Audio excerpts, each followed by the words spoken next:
بسم اللہ الرحمن الرحیم۔ حضرت آدم علیہ السلام کی نہ ماں ہے نہ باپ، بلکہ اللہ تعالیٰ نے ان کو مٹی سے بنایا ہے۔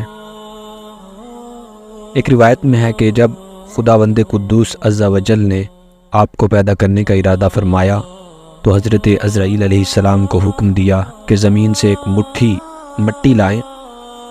حکم خداوندی عز و جل کے مطابق حضرت عزرائیل علیہ السلام نے آسمان سے اتر کر زمین سے ایک مٹھی مٹی اٹھائی تو پوری روئے زمین کی اوپری پرت چھلکے کے مانند اتر کر آپ کی مٹھی میں آ گئی، جس میں 60 رنگوں اور مختلف کیفیتوں والی مٹیاں تھیں، یعنی سفید، سیاہ، سرخ اور زرد رنگوں والی، اور نرم و سخت، شیریں و تلخ، نمکین و پھیکی وغیرہ کیفیتوں والی مٹیاں شامل تھیں۔ پھر اس مٹی کو مختلف پانیوں سے گوندنے کا حکم فرمایا۔ چنانچہ ایک مدت کے بعد جب یہ چپکنے والی بن گئی، پھر ایک مدت تک یہ گوندی گئی تو کیچڑ کی طرح بودار گارا بن گئی، پھر یہ خشک ہو کر کھٹکھٹاتی اور بجتی ہوئی مٹی بن گئی۔ پھر اس مٹی سے حضرت آدم علیہ السلام کا پتلا بنا کر جنت کے دروازے پر رکھ دیا گیا، جس کو دیکھ کر فرشتوں کی جماعت تعجب کرتی تھی، کیونکہ فرشتوں نے ایسی شکل و صورت کی کوئی مخلوق کبھی دیکھی ہی نہیں تھی۔ پھر اللہ تعالیٰ نے اس پتلے میں روح کو داخل ہونے کا حکم فرمایا۔ چنانچہ روح داخل ہو کر جب آپ کے نتنوں میں پہنچی تو آپ کو چھینک آئی، اور جب روح زبان تک پہنچ گئی تو آپ نے الحمدللہ پڑھا، اور اللہ تعالیٰ نے فرمایا یرحمک اللہ، یعنی اللہ تعالیٰ تم پر رحمت فرمائے۔ اے ابو محمد، میں نے تم کو اپنی حمد ہی کے لیے بنایا ہے۔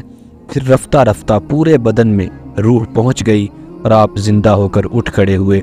ترمذی اور ابو داود میں یہ حدیث ہے کہ حضرت آدم علیہ السلام کا پتلا جس مٹی سے بنایا گیا، چونکہ وہ مختلف رنگوں اور مختلف کیفیتوں کی مٹیوں کا مجموعہ تھی، اسی لیے آپ کی اولاد یعنی انسانوں میں مختلف رنگوں اور قسم قسم کے مزاجوں والے لوگ ہو گئے۔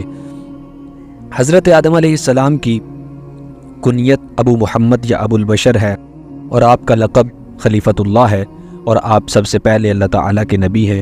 آپ نے 960 برس کی عمر پائی، اور بوقت وفات آپ کی اولاد کی تعداد 1,00,000 ہو چکی تھی، جنہوں نے طرح طرح کی صنعتوں اور عمارتوں سے زمین کو آباد کیا۔ قرآن مجید میں بار بار اس مضمون کا بیان کیا گیا ہے کہ حضرت آدم علیہ السلام کی تخلیق مٹی سے ہوئی۔ چنانچہ سورہ آل عمران میں ارشاد فرمایا کہ ان مثل عیسیٰ عند اللہ کمثل آدم خلقہ من تراب ثم قال له کن فیکون۔ ترجمہ: عیسیٰ کی کہاوت اللہ کے نزدیک آدم کی طرح ہے، اسے مٹی سے بنایا پھر فرمایا ہو جا، وہ فوراً ہو جاتا ہے۔ دوسری آیت میں اس طرح فرمایا کہ انا خلقناہم من طین لازب، بے شک ہم نے ان کو چپکتی مٹی سے بنایا۔ کہیں یہ فرمایا کہ وَلَقَدْ خَلَقْنَا الْإِنسَانَ مِنْ صَلْصَالٍ مِنْ حَمَإٍ مَسْنُونٍ، اور بے شک ہم نے آدم کو بجتی ہوئی مٹی سے بنایا جو اصل میں ایک سیاہ بودار گارا تھی۔